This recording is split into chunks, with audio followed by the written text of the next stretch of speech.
Amém. Senta aí. Quero convidar você a abrir a sua Bíblia comigo no Evangelho de Mateus, no capítulo 4. Evangelho de Mateus, capítulo 4.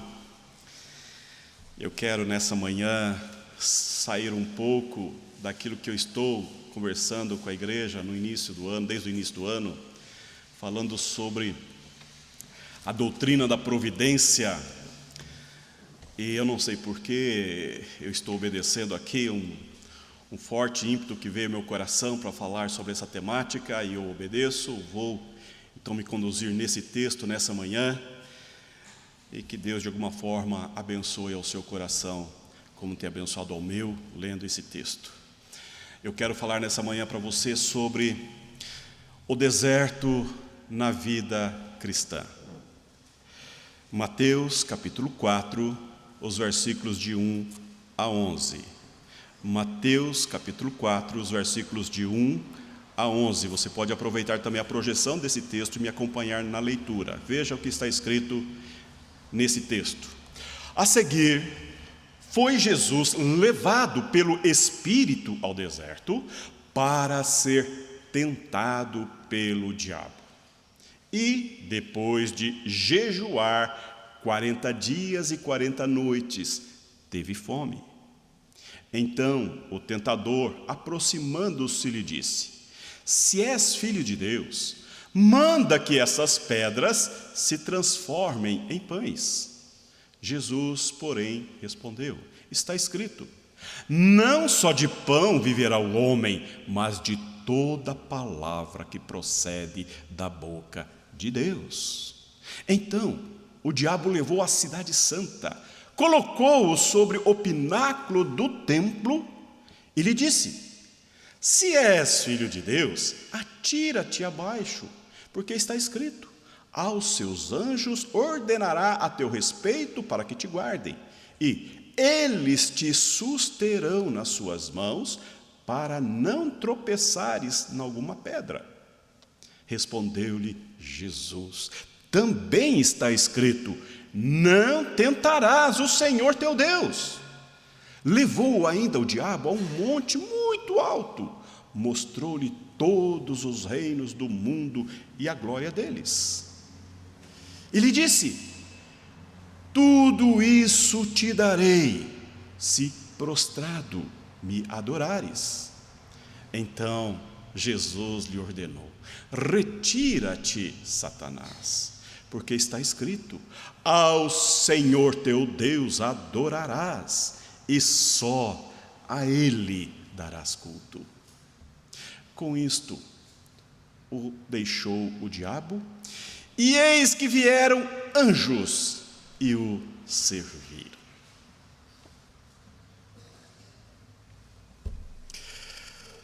Meus irmãos e minhas irmãs, nos processos da vida, nós passamos pelos invernos, nós passamos pelas noites escuras, nos nossos ciclos de vida, nos nossos processos familiares, entre dias e noites, durante o ano, nós temos processos que vão e vêm. E dentre esses processos, como assim temos a primavera, o inverno, o outono e o verão, há também dias bons, dias ruins, há noites de profundo sono, há noites escuras, tenebrosas, há tempos de profunda celebração, de alegria, de júbilo, de contentamento, também há tempos de tristeza, de luto, de choro, de pranto. Isto é um processo, é um ciclo da nossa existência, a todos nós é nos dado passarmos por esses tempos, às vezes extraordinariamente bom, outras vezes terrivelmente ruins, danosos, de prejuízo. Às vezes entramos num tempo de celebração, de profunda alegria, e outras vezes somos chamados e encaminhados por Deus a lidar com tempos nada bons, inóspitos, indesejáveis. Isso faz parte do processo da vida. Por isso que eu gostaria nessa manhã de falar sobre esse período da vida que eu defino aqui como um deserto. Um deserto é quando nós somos colocados, confrontados a lidar com grandes dificuldades, com poucos ou quase nenhum recursos. É quando nós temos que passar por vales, passar por dificuldades para enfrentá-los. E nem sempre nós nos dispomos de todos os recursos, de todas as condições que nós gostaríamos de ter ou deveríamos ter para fazer frente a esses tempos difíceis. Então, nós lidamos com a escassez de recursos, nós lidamos com nossos limites, com as nossas precariedades, e esses tempos que nos confrontam, eu chamo de deserto. E o deserto na vida de uma pessoa ou de uma família pode ser, por exemplo, o fim de um relacionamento, o fim de um namoro, o fim de um noivado, ou propriamente o fim de um casamento. Chegou ao fim, decidiram separar-se, e isso traz um prejuízo extraordinário para a família, para quem se separa, para os filhos. É um processo muito difícil. Ou está lidando com uma doença grave na família, está lidando já há tempos e sabe que tem ainda muita coisa para fazer. É o tempo de deserto, de lidar com o inóspito, com o inesperado, com o que virá ainda para frente. Não se sabe exatamente como vai terminar esse processo. Isso é um deserto. Ou quem sabe uma crise financeira, entrou num cheque especial, cartão de crédito, ou chegou uma fatura que não é inesperada, os recursos não fazem frente, e aí trouxe uma desordem financeira nas questões familiares, e agora vai ter que lidar, aprender a elaborar esse tempo de falta de recurso financeiro, tendo um grande prejuízo a administrar. Ou talvez o desemprego está dizendo, o mercado de trabalho dizendo, olha, fechou-se as portas, encerrou-se o ciclo, acabou, paramos aqui, você vai. E aí então instala uma crise, instala uma ansiedade, um temor, um medo, uma fobia. É um tempo de deserto. E também pode ser perdas de entes queridos, não é? Quando de repente Deus simplesmente tira da nossa vida alguém e nos deixa um buraco, um vazio, uma dor, e esse momento de separação, de ausência, a saudade, é um tempo por demais complexo, difícil. São os desertos da vida, são os momentos em que nós temos que lidar com esses desafios e nem sempre nos sentimos aptos, preparados, prontos para enfrentá-los. Eu gostaria nessa manhã de falar sobre isso com você, com a sua alma, com o seu coração, com a sua mente, olhando para esse texto. E em primeiro lugar, eu quero dizer para você nesta manhã que o deserto na vida cristã é sempre, presta atenção, é sempre uma proposição de Deus. O deserto na vida cristã é sempre uma proposição de Deus. Não foi você mesmo que se empanturrou no deserto, que se enfiou no deserto, não. Não foram as circunstâncias que te empurraram para esse deserto, para esse momento, para esse lugar inóspito, não foi. Não foram as circunstâncias, não foi seu cônjuge, coitado, abençoado do seu cônjuge. Não, ele não é culpado por você ter entrado nessa circunstância. Também não foi o patrão, não foi o mercado de trabalho. Não, em primeiro lugar, não foi isso, não tem a ver com isso exatamente. E também não foi a doença em si, não foi Não. Nós precisamos entender que foi o próprio Deus que nos conduz a esses tempos de enfrentamento. É o próprio Deus. Veja que, se você for atento à leitura bíblica, você percebeu que Jesus foi enviado ao deserto pelo Espírito Santo. Pelo Espírito Santo. E ele foi enviado pelo Espírito Santo para ser tentado. Veja que antes disso, ele foi batizado. Imediatamente antes, ele estava no Rio Jordão, foi batizado por João Batista, e uma voz do céu manifestou grande prazer, grande alegria na vida de Jesus. O céu se abriu, o Espírito Santo desceu sobre ele em forma de pomba, e houve a manifestação da trindade, da glória de Deus, do poder de Deus, uma teofania naquele momento. Encerrou-se aquele momento, o Espírito Santo convidou Jesus e encaminhou ele para o deserto. Eu quero dizer para você que o deserto faz parte da vida cristã. O deserto faz parte da caminhada do povo de Deus, caminhando pelo deserto. Elias ficou 3 anos guardado no Querite, um deserto, sendo sustentado por corvo. Depois passou algumas horas num buraco, numa caverna, escondido. Jesus, 40 dias e 40 noites no deserto. O apóstolo Paulo voltou 3 anos para o deserto. O deserto, ele é um processo do próprio Deus na vida do seu povo. E não foram as circunstâncias, não foram as pessoas, não fomos nós mesmos que nos colocamos nessas circunstâncias. Por quê, meu irmão? Porque todas as coisas são governadas, são dirigidas na nossa vida pelas mãos benditas e eternas de Deus. É Deus que nos leva, é Deus que nos tira, é Deus que nos envia, é Deus que nos sustenta, é Deus que nos guarda, é Deus que está conosco, tanto no momento de alegria quanto no momento de tristeza. É Ele que nos conduz a esses momentos, a esses tempos, a essas dificuldades, a essas situações. Porque na vida do cristão não tem coincidência, não tem destino. Sabe o que é destino? Destino é aquilo que Spurgeon disse que destino é o que tem que ser, será. Isso é destino. Isso é fatalidade. Na vida do crente não tem destino e não tem fatalismo, fatalidades não. Na vida do crente tem providência de Deus. Deus conduz todos os processos da nossa vida. Deus encaminha tudo com as suas mãos, com seus olhos, com seu coração, com a sua mente, com a sua sabedoria, com a sua onisciência, com a sua onipresença.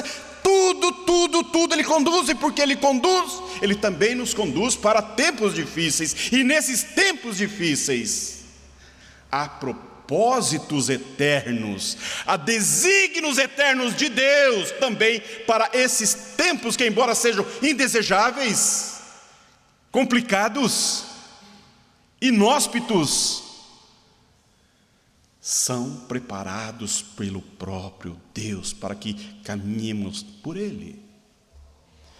Por isso que o rei Davi vai dizer no Salmo 23: ainda que eu ande pelo vale da sombra da morte,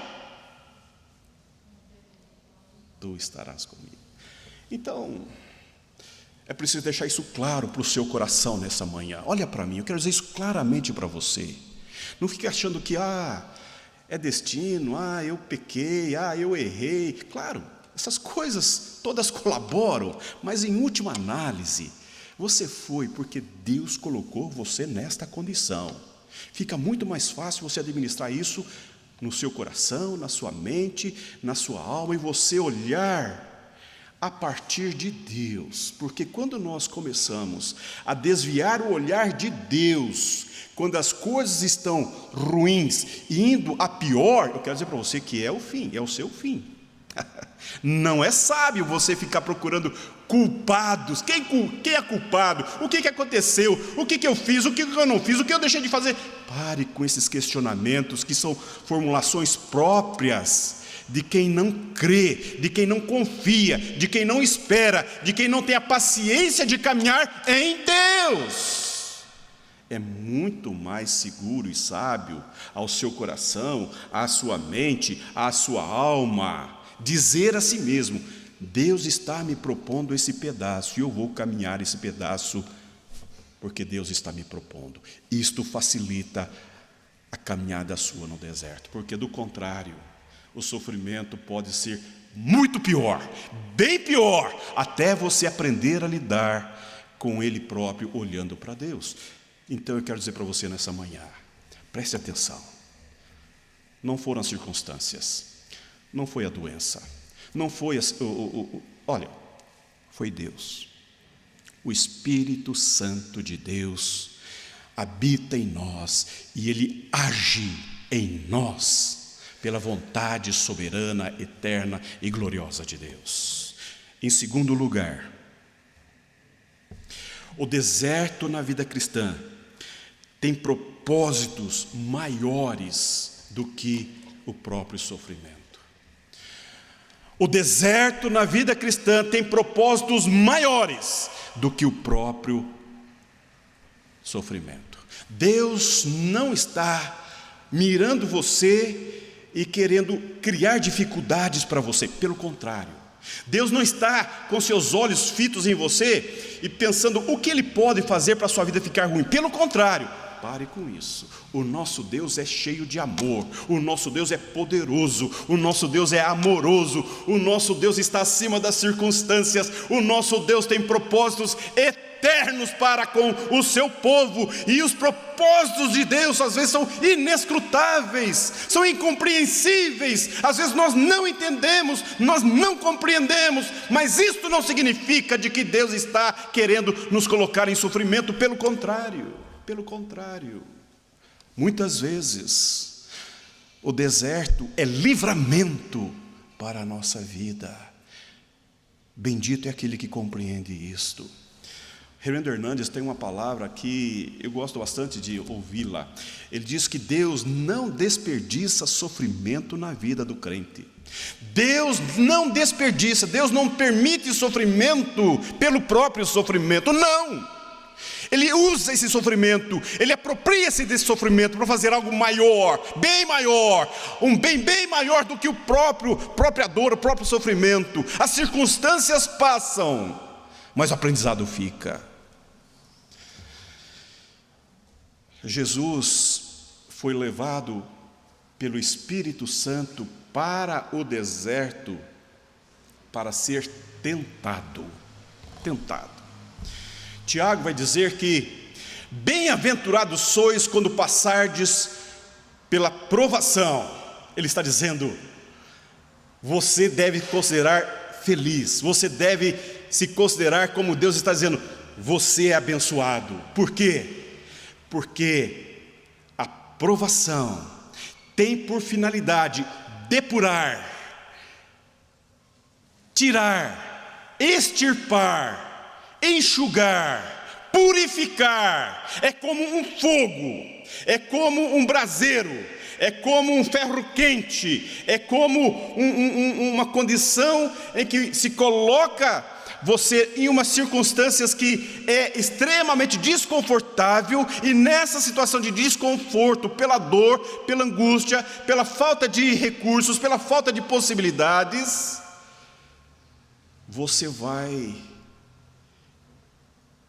encontrando um jeito, um modo, uma maneira diferente de olhar para Deus e para a sua própria vida.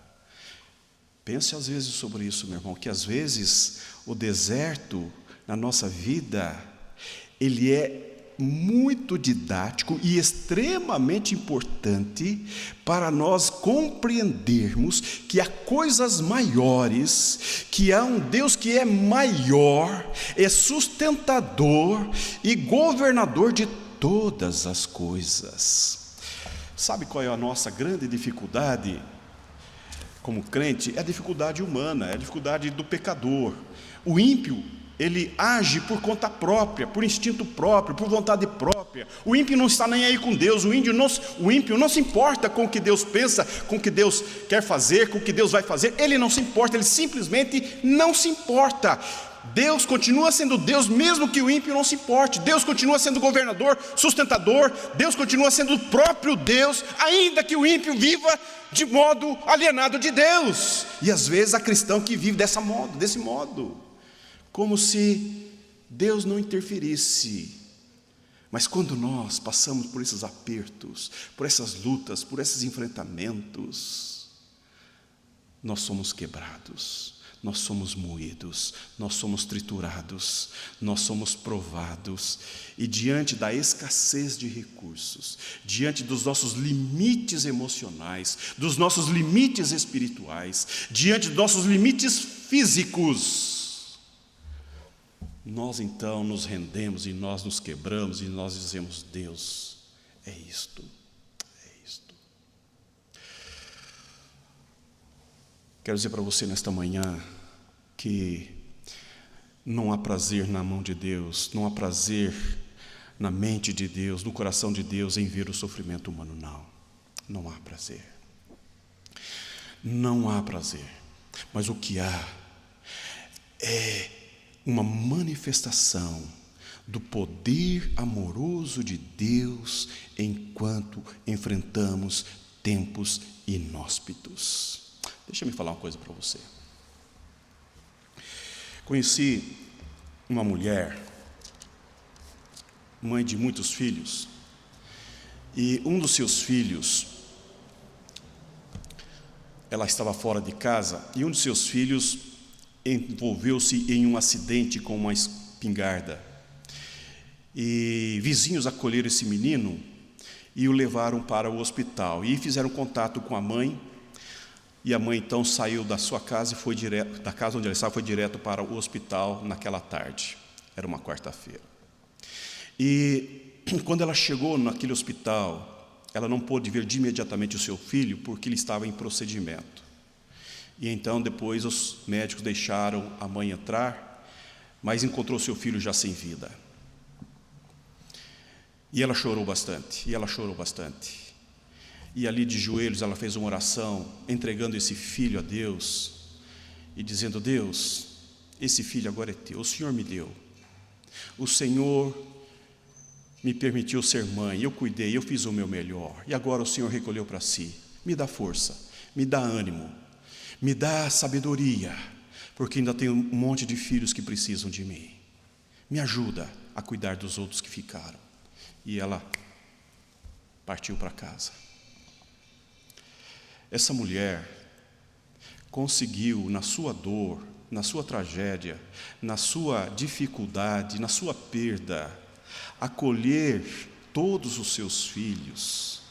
É como uma galinha que puxa todos debaixo da asa e chora junto, e faz oração junto, e celebra a Deus junto, e agradece a Deus junto. E depois ainda vai na casa do vizinho onde aconteceu a desgraça, e vai lá orar com a família, e falar da bondade, da misericórdia de Deus para essa família. Eu conheci uma mulher assim, uma mulher que aprendeu no sofrimento, na luta, na dor, na perda, a glorificar a Deus, a servir a Deus, a ser bênção na mão de Deus para acolher as pessoas. Entendeu que o sofrimento seu pode e deve ser usado para a glória de Deus, para apontar o Deus amoroso, o Deus poderoso, o Deus que sustenta, o Deus que dá, o Deus que tira e o Deus que sustenta todas as coisas. Quando nós entramos num processo de autocomiseração, nós perdemos de vista a grandiosidade do amor poderoso de Deus. Nós ficamos enfeiando a nossa alma, nós ficamos lambendo as nossas próprias chagas. Há uma tendência humana, tão humana, de imputarmos mais sofrimento a nós no sofrimento, quando nós não olhamos para Deus. Meu irmão, há duas perspectivas diante da dor, diante da perda, diante do sofrimento. Uma é da mulher de Jó.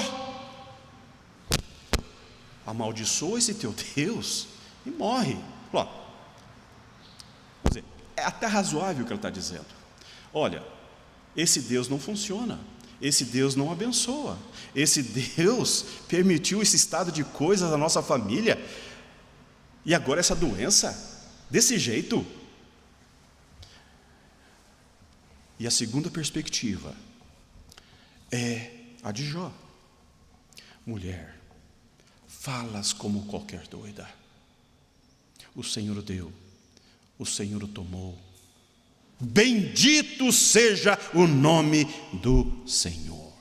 Meu irmão, o deserto na vida cristã tem propósitos maiores do que o próprio sofrimento. E Jó, então, no sofrimento, ele entrou na presença de Deus, ele foi para Deus, ele entrou na imensidão da soberania, do governo, do amor, do poder de Deus, e ali ele extravasou o pus da alma, e ali ele, raspando as suas próprias chagas, ele exalava o pus da alma diante do Eterno, e ali na sua finitude, na sua fragilidade, na sua inconsistência, ele falava da sua vida, da sua dor, da sua angústia, diante do Deus eterno, soberano, augusto, Deus infinito.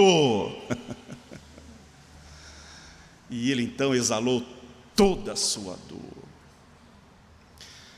Os propósitos de Deus às vezes são inescrutáveis, nós não perscrutamos, nós não entendemos, eles são impenetráveis muitas vezes, mas são maiores, bem maiores do que o nosso próprio sofrimento. Aliás, nós vivemos numa sociedade em que a dor não faz sentido. Nós estamos banindo a dor da nossa vida.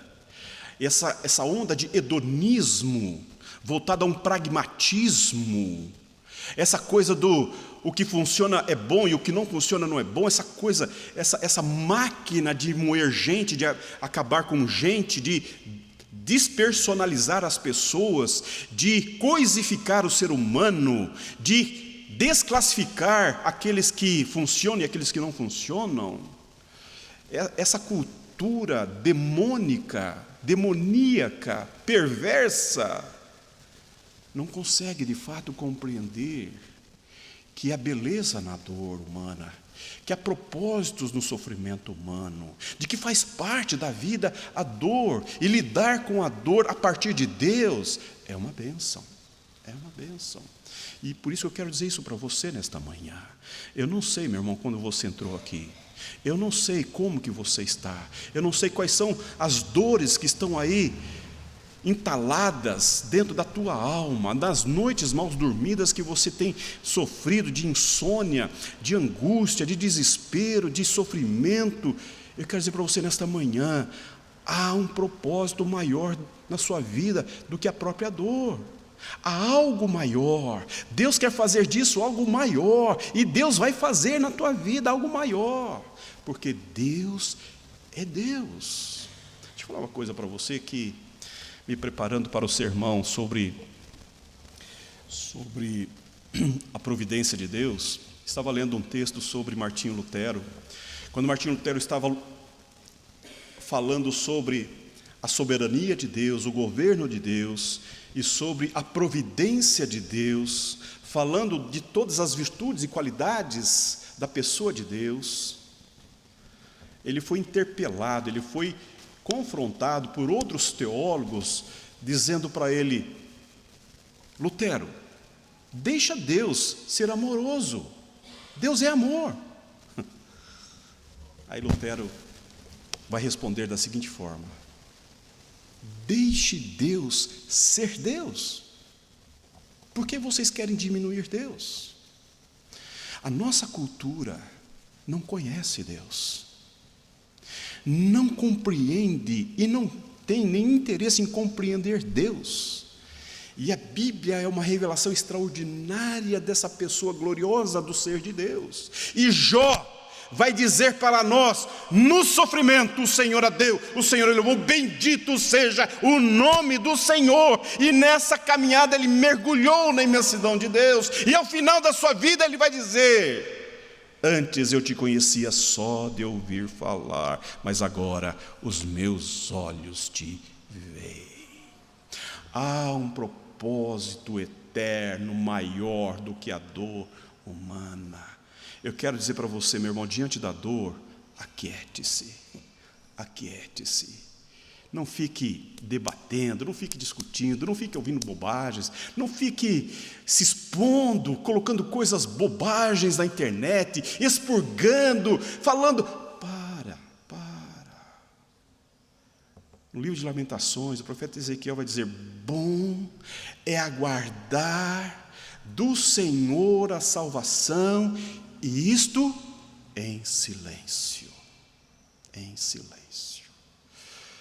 A mulher sunamita, quando perdeu o filho, que estava dormindo na sua cama, deixou ele lá e saiu. O profeta Eliseu mandou alguém perguntar para ela: vai tudo bem? E ele disse: vai tudo bem, vai tudo bem. Sabe por que vai tudo bem? Porque na vida do crente, ainda que haja dor, tudo vai bem. Ainda que haja sofrimento, tudo vai bem. Ainda que haja escassez, tudo vai bem. Ainda que haja dor, tudo vai bem. Sabe por quê? Porque o Senhor é o nosso pastor. E porque o Senhor é o nosso pastor, absolutamente nada nos faltará. Pode nos faltar recursos, pode nos faltar um filho, pode nos faltar um monte de coisa, mas a graça de Deus é melhor do que a vida. Portanto, a graça de Deus não nos falta, não nos é tirada. A presença gloriosa, amorosa, sustentadora, diretiva de Deus na nossa vida não nos é tirada, porque é nas circunstâncias mais agudas da vida que nós ouvimos o cicio, aquela voz amorosa, dizendo: eu te fiz, eu te conheço, eu te chamo pelo teu nome, tu és meu. Portanto, meu irmão, pare de ficar olhando para si com autocomiseração, dizendo: por que eu, por que minha família, por que... Isso não te leva a nada, isso não te conduz a caminhos de vida, isso não te leva à prosperidade de uma relação profunda com Deus. Pare de lamber suas próprias chagas, olhe para o autor e consumador da tua fé, Jesus Cristo. E em terceiro e último lugar, o deserto na vida cristã nos aproxima de Deus.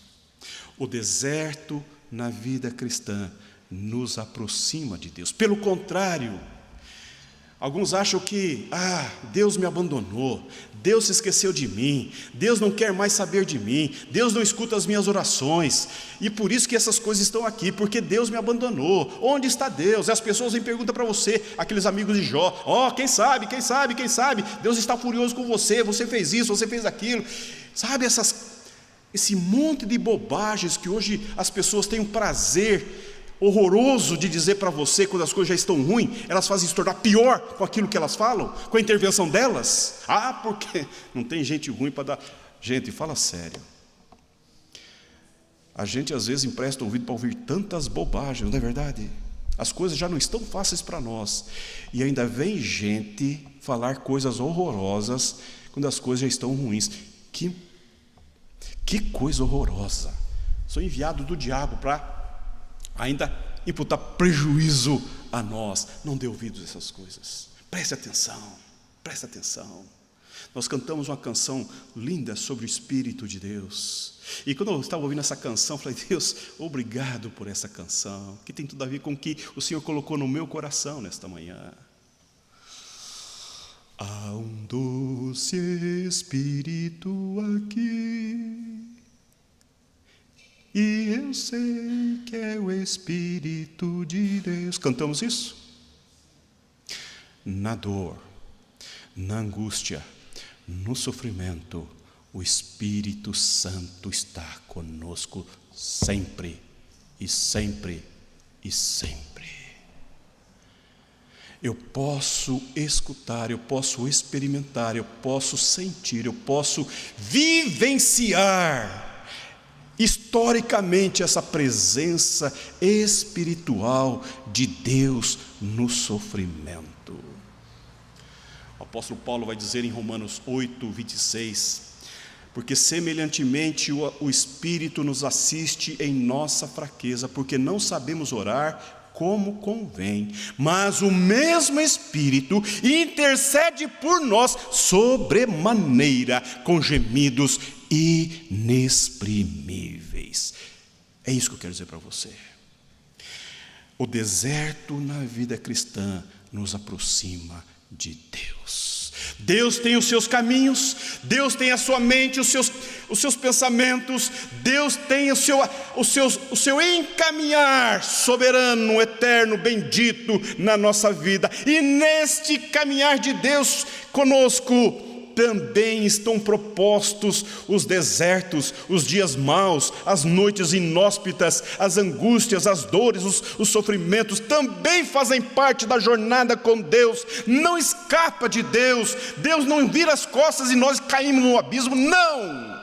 São todas pré-ordenadas e determinadas por Deus, porque nesses momentos terríveis, nessas noites escuras, são os momentos mais preciosos que a nossa alma é visitada, acolhida, abraçada, sustentada pelas palavras do céu. Eu quero dizer para você nesta manhã, o teu sofrimento tem um propósito eterno, e porque este sofrimento vai te aproximar de Deus. Creia nisto, creia nisto. O texto que nós lemos fala de Jesus passando 40 dias e 40 noites em jejum. Depois de 40 dias e 40 noites vieram as tentações. E vamos combinar, meus irmãos, o deserto da fome, o deserto da sede, porque deserto é lugar de aridez, é lugar de nada. O deserto é lugar onde as coisas não acontecem, onde tudo está morrendo, tudo está latente. A vegetação do deserto ela é latente, não são robustas, não são fortes, elas são belas, mas elas são rasteiras. O sol bate forte, a noite é gélida, você não vê uma viva alma. Nada acontece de novo. O deserto é assim, é um dia sucedendo outro dia, uma noite sucedendo outro dia, outra noite, e você fica numa solidão, é uma caminhada muitas vezes insólita. Os amigos somem, os parentes desaparecem, as pessoas não querem ouvir, não querem ver, não querem falar, não querem se comunicar. Você se sente abandonado, perdido, amedrontado, acovardado. É tanto sentimento junto, é tanta realidade dura. E ainda vem o diabo, e ainda vem os maus pensamentos, e ainda vem aquela enxurrada de coisas que estão aqui, que estão aqui, que estão aqui, e você fala: meu Deus do céu, eu estou morrendo. Jesus vai dizer: está escrito. Está escrito, está escrito, está escrito. O recurso que você tem para enfrentar os desertos da vida é Deus e a sua bendita palavra. É a palavra de Deus que nos sustenta. É a palavra poderosa, sustentadora, que traz vida do caos, que ordena o caos, que ajusta o teu pensamento, que integra a tua alma, que transforma o teu coração, que põe um cântico novo na tua alma. É a palavra de Deus que faz sentido a você nesses tempos, porque Deus está presente em você, pelo Espírito e pela palavra. Oh, meu irmão, nessa manhã eu quero convidar você a preparar-se para os desertos da vida. Se você ainda não chegou, para você vai chegar. Se você está no deserto, pense nisto. Foi o próprio Deus que te colocou nesta condição. Não foram as circunstâncias, não foi ninguém, não foi você próprio, foi o próprio Deus.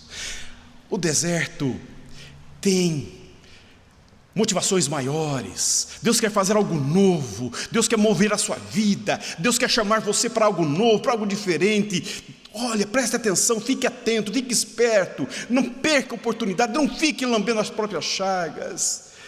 E saiba que a palavra de Deus vai te sustentar, o Espírito Santo vai interceder, a graça de Deus está com você. E então, o deserto tem um começo e o deserto tem um fim. Ele começa e ele termina. Nunca você entra no deserto e jamais sai dele, não. O deserto, como tem propósitos definidos, ele também tem um começo e tem um fim. E o nosso desejo é aquilo que Jesus, então, vitorioso, dando respostas da palavra de Deus para o diabo se ausenta dele, e ele então sai vitorioso nesse deserto. Eu quero dizer para você que o deserto tem esse propósito de torná-lo mais vigoroso, mais vigorosa, mais firme, mais convicto da presença amorosa, sustentadora de Deus na tua vida. Que Deus te abençoe, que Deus nos abençoe, que Deus abençoe a nossa